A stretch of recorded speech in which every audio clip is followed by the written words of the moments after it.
It was dinner time at my in-laws' house, and my sister-in-law, who had been away for some time, had finally returned home and joined us at the table that night. The food was set out in front of us, and I observed as my mother-in-law, father-in-law, and sister-in-law picked up their utensils and savored the meal. Then my sister-in-law stopped and fixed her gaze on me. "Aren't you going to eat anything?" she asked. Without hesitation, I replied, "No, I'm the wife. The leftovers will be sufficient for me. Isn't that correct, mother-in-law?" My sister-in-law was taken aback. Her mother seemed more concerned with the food than with what I was saying. Over time, my sister-in-law had come to view her mother with resentment.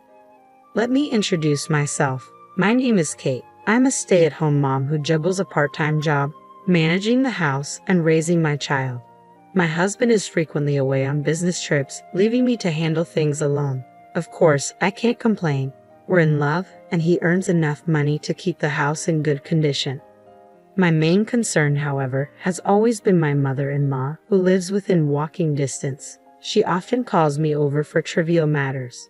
"The laundry's piled up, so come and wash it for me," she'd say. Or, "In the garden, grass has sprouted. In front of the station, there's a new cake shop."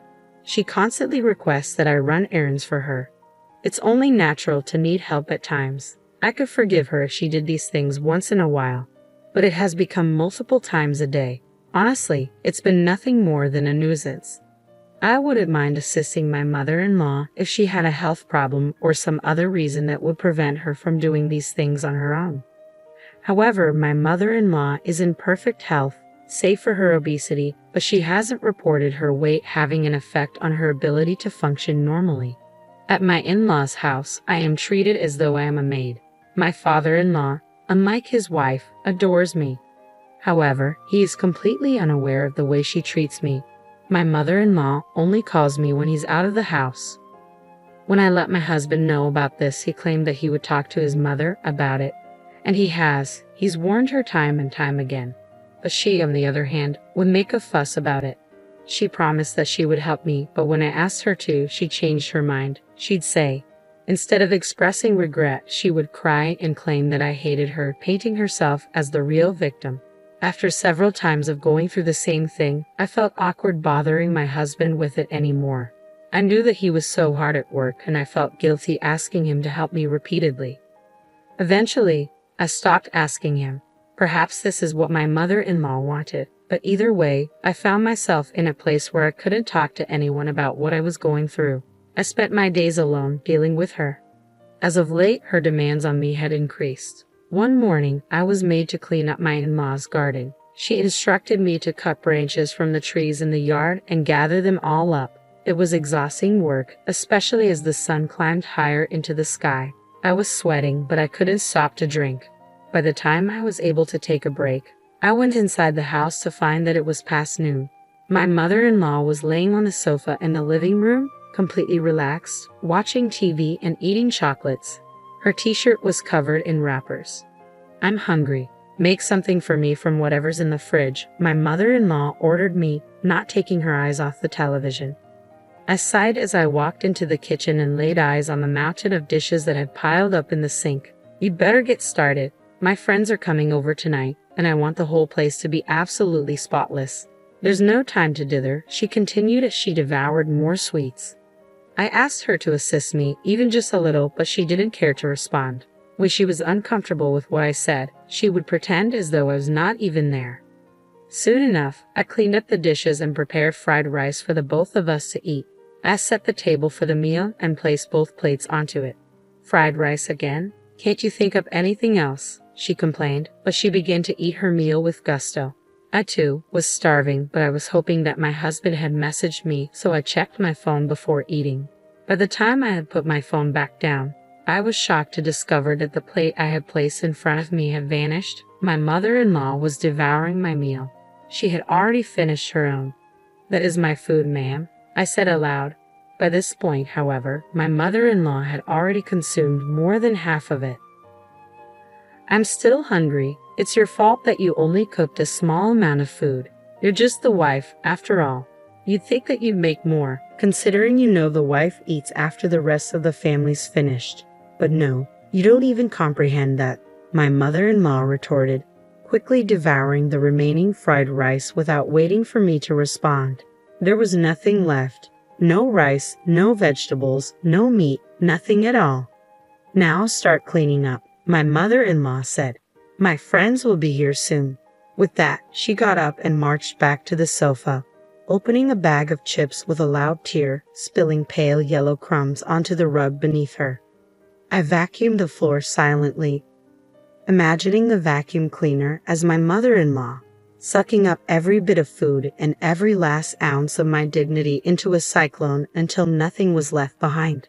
I tried my best to leave my hunger with water as I cleaned up, as I had been asked, but the thought was clear in my mind. I swore to myself that I would never help my mother-in-law again, no matter how much she would beg and plead. If she wanted a maid whom she could command not to eat, she could try and pay for one. As for me, I couldn't do it any longer. I would not return to help her. Or so I thought. Things changed dramatically soon after that day. My father-in-law had passed out of work, and in order for him to recover, he needed nursing care. Unlike his wife, my father-in-law had always been a thoughtful and caring man. I'd assumed that you were going to provide us with a grandson. I was foolish to think that you would give us an heir. Absolutely foolish. When I was pregnant with my first child, my mother-in-law would say these things to me, but my father-in-law would chastise her. He silenced her when she complained about our living situation while we were building our own home. He was always concerned about how I was doing and always offered his skills and advice to us when we needed it. When I learned that my father-in-law had fallen ill, I knew I had to act. I put on my coat, determined to offer the same care in return. But the phone rang. It was my mother-in-law. You wicked wife, when were you going to show up and help me care for my husband? Don't you care at all? How ungrateful. I tried to tell her that I was on my way there, that I was going to go even if she hadn't asked me. I could hear her starting to continue her yelling, but I hung up the phone. I was already worried enough about what my future would look like. If taking care of my father-in-law meant bearing this burden a bit longer, I would do it, I thought. I went to my in-law's house to assist with his care. As expected, my mother-in-law didn't seem to take his care very seriously. After his flare-up at work, my father-in-law had become partially paralyzed on his right side. He maintained some of his autonomy and could use the bathroom on his own, but he required assistance with meals and bathing. Since this meant he needed care throughout the day, I would drop my child off at daycare and go straight to my in-law's house. I made breakfast for my father-in-law, washed sheets and bedclothes as needed, and so on. Then I tidied the house and prepared lunch. It was difficult work, but knowing that it was for my father-in-law made it much easier. Even still, my mother-in-law would not resist. She insisted on criticizing everything that I was doing. She would make a fuss into my ear while I was preparing food for my father-in-law. This is something for sick people to eat. Can't you bother making something more regular? This food isn't for you. I'm making it for Dad, I told her. You're in good health, and you can make your own food. As I said previously, I'm only here for my father-in-law's benefit, and beyond that, I'm here because you will not take care of him. I believe that you're able to take care of yourself at the very least. How rude. Do I need to remind you that I have the right to leave this house whenever I want? I don't care what happens to him. That will all be your problem if I leave. Make me dinner. Her words bore into me, and mine swelled in my chest, but she was right. I couldn't risk forcing her to leave. Every care facility in the area was completely full, even the wait lists were long. As things worked, I couldn't be the sole carer for my father-in-law full-time either. Despite my resentment and desire to rebel against this woman, I had no choice but to submit and make food for her. She devoured it instantly. "Oh, I'm so full," she exclaimed. "Here are your leftovers to eat." My mother-in-law slowly laid down on the low sofa, leaving me to eat. My gaze moved to the pan inside, which held only a few pieces of cabbage and a handful of noodles. Not enough to feed an adult, not enough to feed a child. It was pitiful. But I didn't want to waste the food, so I ate it on a small plate, as though it would make the food appear larger. Of course, it was completely insufficient. I ended up eating a sandwich I had brought from home before I finished folding the laundry and made my way to my father-in-law. I noticed that his face was red, eyes wet with heavy tears.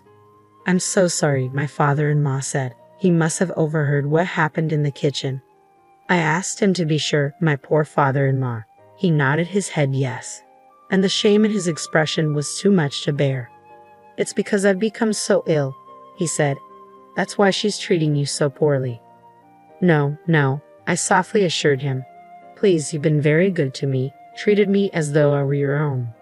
I could never see you as a burden now, and you're not to blame for any of this." He nodded again in response, thanking me. I felt sorry for him when I saw him like that. That very night, I received a phone call from my husband's sister. I'd only met her a few times before. My sister-in-law lives with her husband in another state, and she and my mother-in-law don't get along well, so she doesn't visit very often. "I'm sorry, Kate, for all the trouble. I should go home to my parents' house right away so that I can be the one taking care of my father," she explained. It had appeared that she had heard about my father-in-law's condition, and that she called me once she discovered I was the one taking care of him. On the other end of the phone, she apologized profusely. I told her that I was merely doing what her father would have done for me, and that I hoped she didn't mind. However, my sister-in-law seemed concerned with something else. "My mother," she began. "You've had quite a rough time there today, haven't you, Kate?"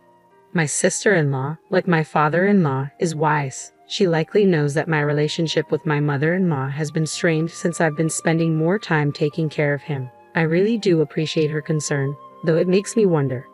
My father-in-law, my sister-in-law, and my husband, they are all such kind people. Why is my mother-in-law so cruel?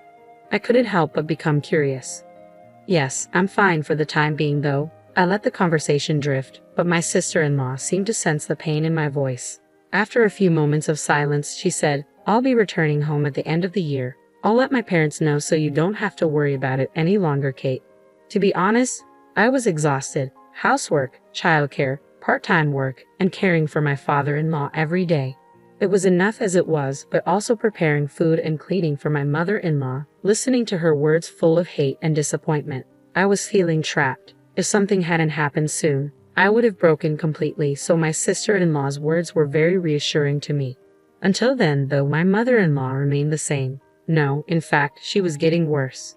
As the end of the year approached, she would tell me to clean the kitchen exhaust fan, wash the screen door, and complete other bothersome tasks. She never took into consideration that I had my own house to tend to as well. It was like my life outside of her didn't exist.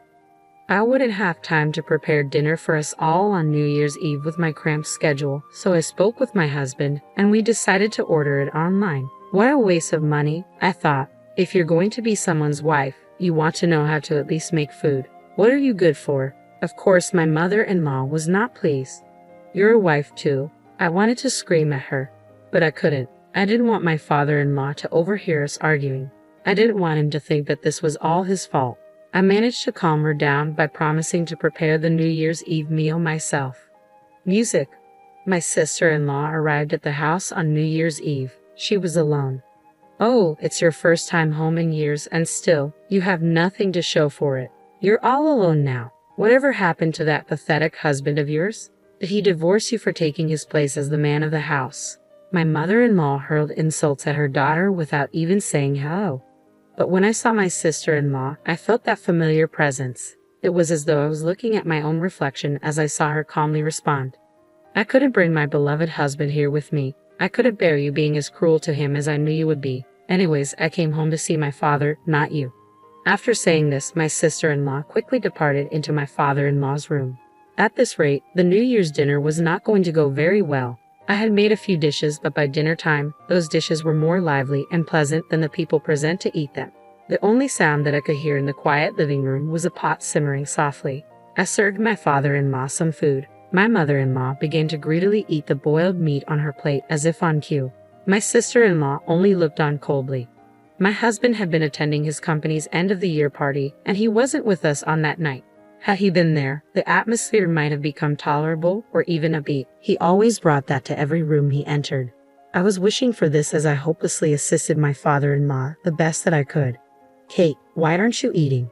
My sister-in-law turned to me. I was seated at the table, yes, but only for my father-in-law. There were no plates or utensils available for me. She must have been perplexed, but this had been my life for some time now. I smiled through my pain and told her, "Don't worry. I am the wife after all. A wife must be content to have the leftovers once the family's finished." My mother-in-law nodded to my sorrowful words, my stomach aching. Right you are, she said, her words muffled by the food that she was actively eating. She was preoccupied with the meat and was thoroughly uninterested in conversing with us. I was curious how she could act like this and still have no shame. Disgusted by her attitude, I made a sarcastic remark. Though you are a wife as well, why are you eating now? The family's not yet finished. Before my mother-in-law could react, I was surprised to see my sister-in-law stand. Mama will need to eat a lot of meat while she still can. She won't be able to eat such expensive food if she's kicked out of the house. My eyes widened.